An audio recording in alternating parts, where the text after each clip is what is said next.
I'm Aaron Seigo. I'm with the KDE community. I'm a past president and board member of KDE, our global nonprofit.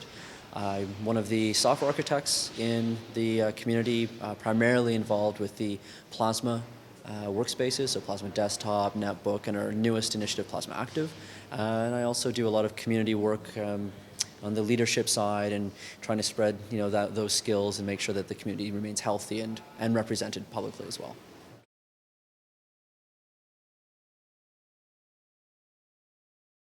So right now what we have is we have a collection of really powerful libraries and some runtime support, so background processes and things the user never really sees but are required to make the applications work well, especially together. We have a lot of shared infrastructure in KDE.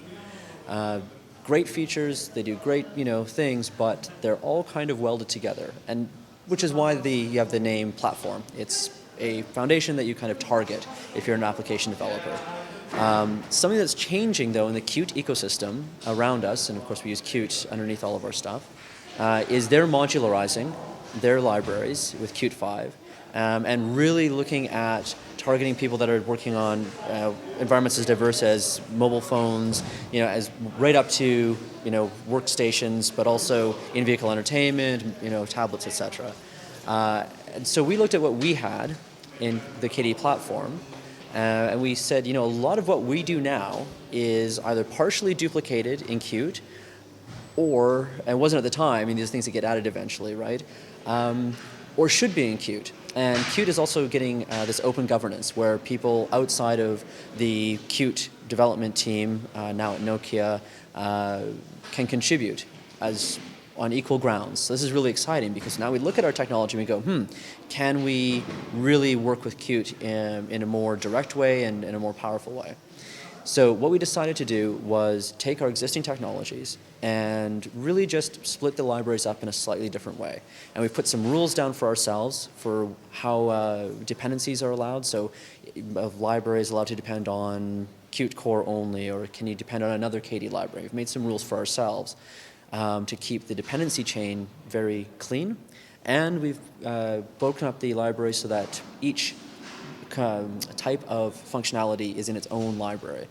The result is that if you're a developer, even if you're just what we now think of as a Qt-only developer, you don't use any KDE stuff, you can say, well, let's pick to use, I need hardware awareness. I need to be able to track, the network and, CPU or these kinds of things. So you can say, or hot plug events. You can say, okay, I want to use Solid, which is the KDE framework for hardware awareness. And you'll only pick up Solid.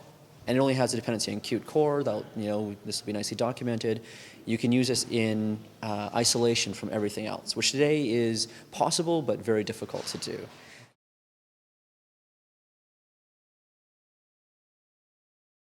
Well, we already are multi-platform, right? Yeah. So we run on Windows, Mac, mobile, Migo, Linuxes, BSD. But this, one of the things that we kept hearing was, wow, I'd love to use that library as a Qt developer, but it has too many dependencies, or I'm not sure what I'd be, getting myself into by, using, because I just want that one piece of that one library, really. Simple things, even like being able to open and browse archives, zip archives, for instance. We have the code for that, but it's kind of lumped into a much larger library, and it's got a bunch of dependencies right now. And so as an application developer, it can be very difficult to make those choices. So we're trying to make that choice really easy for people by saying very clear dependencies. You're not going to pull in a whole bunch of unrelated technologies. You can pick just that one library, and it's going to deliver just what you need.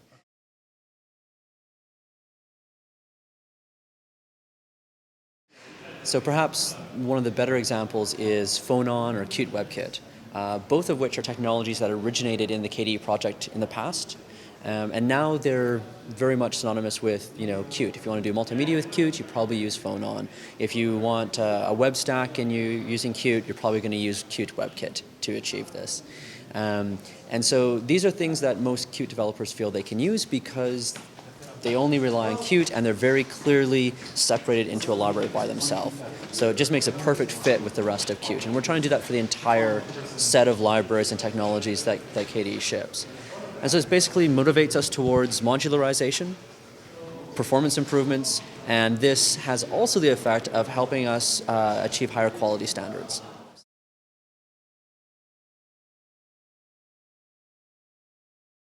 We're hoping to have a first release next year, in 2012. We don't have a firm timeline yet. We're still in very much a planning stage.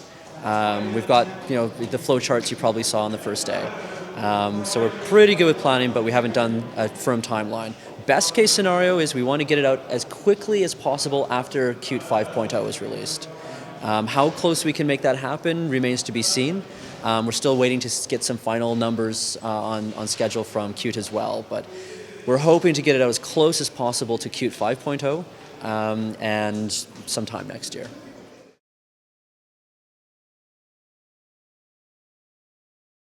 Just before we actually do the official release, we expect applications to start adapting to the changes, which won't be a whole lot. We're really not looking to make huge, massive technology changes. It's more about making clear separations and definitions of the technology that already exists.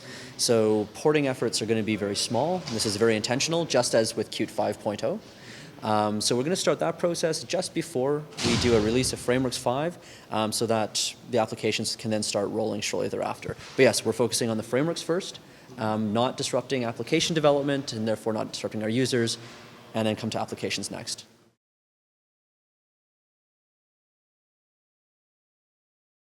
Right, so we feel that the release of platform for workspaces, Plasma Workspaces 4.0, it was disruptive.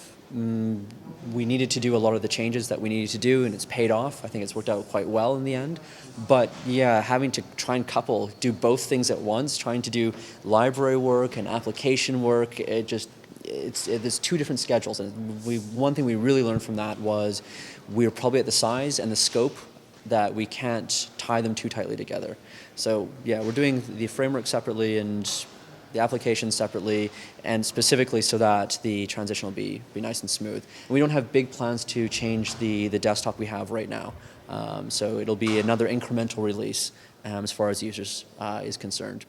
More bugs fixed, probably a few more features here and there, but it's not a huge revolutionary leap forward really, like 4 was.